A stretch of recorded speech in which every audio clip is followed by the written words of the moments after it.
నిజాలను ఎందుకు దాస్తున్నారు? ఇంజనీర్లపై మంత్రుల ఆగ్రహం. గత ప్రభుత్వం ఇష్టారాజ్యంగా పనులు చేస్తుంటే ఎందుకు అడ్డుకోలే?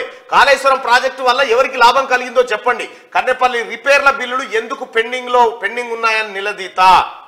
ఇక్కడ చూడండి నిజాలను అధికారులు అప్పుడు అధికారులు ఏంది కేసీఆర్ చెప్పి నా మెదడు బొట్టు ఖర్చు పెట్టిన ఇంజనీర్లు కాదు నాదే అని చెప్పి ఇంజనీర్.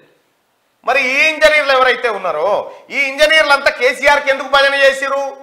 కమిషన్లు మింగినారు, మీరు కూడా పర్సంటేజీలు కొట్టినారు. మరి ఇది తప్పు సార్, ఇట్లా కట్టొద్దా చెప్పొద్దా ఈ సన్నాసులన్నా? సరే కేసీఆర్ కంటే తెలివి లేదు, లోటపీసి లేదు, అని మింగే తెలివి తప్ప ఇంకొక తెలివి లేదు. కానీ మరి కట్టేటప్పుడన్నా ఈ సన్నాసులు చెప్పారు అట్లా కట్టొద్దు సార్, తప్పు సార్, అట్లా కడితే కూలిపోతుంది సార్, ఆగమవుతుంది సార్ అని చెప్పాలా వద్దా? అది చెప్పుడు లేదు, అది చెప్పలే. ఇప్పుడు పవర్ పాయింట్ ప్రజెంటేషన్ ఏమంటే ఇక సార్ అప్పుడు సార్ ఇది కథ. హామీల నుంచి తప్పించుకునేందుకే డ్రామానట. కాళేశ్వరంపై ఎంక్వైరీ చేస్తే స్వాగతిస్తాం. నువ్వేం స్వాగతిస్తూనే నడుస్తూనే ఉండే ఎంక్వైరీ నడుస్తాను. జ్యుడిషియల్ ఎంక్వైరీకి ఆల్రెడీ ఉత్తమ్ కుమార్ రెడ్డి గారు చెప్పే ఎంతటి వాడున్నా వదిలిపెట్టమని క్లియర్గా. మేడిగడ్డ బ్యారేజ్ నిన్న మంత్రుల బృందం సందర్శించి వీడుకో మానవుని పోనీయలే.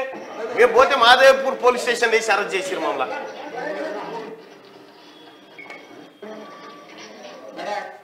ఇక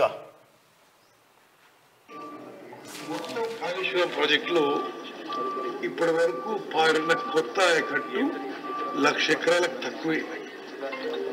అది ఏడవ మళ్ళీ తెలియదు. ఎంత మరి అమూల్యమైన ప్రజా డబ్బు అప్పులు తీసుకొచ్చి వృధా చేశారు. ఒకసారి తెలంగాణ ప్రజానీకం మొత్తం ఆలోచించారు. మరి ఈ విషయం గత 10 ఏళ్ల నుంచి ఎప్పుడైతే ప్రాణహిత చేవెళ్ల ప్రాజెక్ట్ తుమ్మడి నిన్న మంత్రి గారు మాట్లాడింది. ఇక పాలమూరు రంగారెడ్డి ప్రాజెక్టుకు జాతీయ హోదా కోసం కొట్లాడతామని చెప్పారు. కాళేశ్వరంపై జ్యుడిషియల్ విచారణ నిర్వహిస్తామని చెప్పి నిన్న చెప్పారు. జ్యుడిషియల్ ఎంక్వైరీ చేద్దామని ఎప్పుడైతే అసెంబ్లీలో చెప్పారో చేయాలి, మేము స్వాగతించకపోతే వ్యతిరేకిస్తావా? ఎట్లయినా చేస్తారు, ఎట్లయినా దొరుకుతామని చెప్పి ఆఖరికి కడియం శ్రీహరి గారిని ముంగడ పెట్టిరా. నిన్న కడియం శ్రీహరి గారిని అయితే ఆయన మాట్లాడితే దళితుడు, ఆయన మీద ఎవడు వ్యతిరేకంగా మాట్లాడని పెట్టిరు. నీకు దమ్ముంటే కేసీఆర్ నువ్వు కూర్చో, ఉత్తమ్ కుమార్ రెడ్డి గారు కూర్చుంటారు, నీళ్ల శాఖ మంత్రి, ఇద్దరు కూర్చొని మీడియాను పిలిచి కాళేశ్వరం కట్ట మీద చర్చ పెట్టరు. నీకు 20 లేవకపోతే వేసుకోనన్న పోయి ఆడ పెడతాం. ప్రాబ్లం ఉన్నది.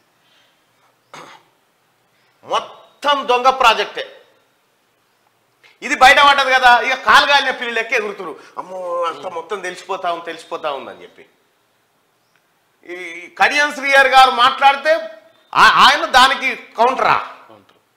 కడియం శ్రీహరికి ఏమైనా పాపం తెలుసా? దాంట్లో కాళేశ్వరం దాంట్లో ఒక ఏకాన పైసలన్న కడియం శ్రీహరికి వచ్చిందా? మింగిందేవో ఈ దొంగలు. ఆ దొంగలను కాపాడే పని ఇప్పుడు ఈయన కప్ప. ఇప్పుడు మాట్లాడాలి కదా, భారీ నీటిపారుదల శాఖ మంత్రి మాట్లాడాలి కదా. ఇప్పుడు నేనే ఉన్నా అప్పుడు నేనే కట్టి అని చెప్పేసి హరీష్ రావు మాట్లాడాలి కదా.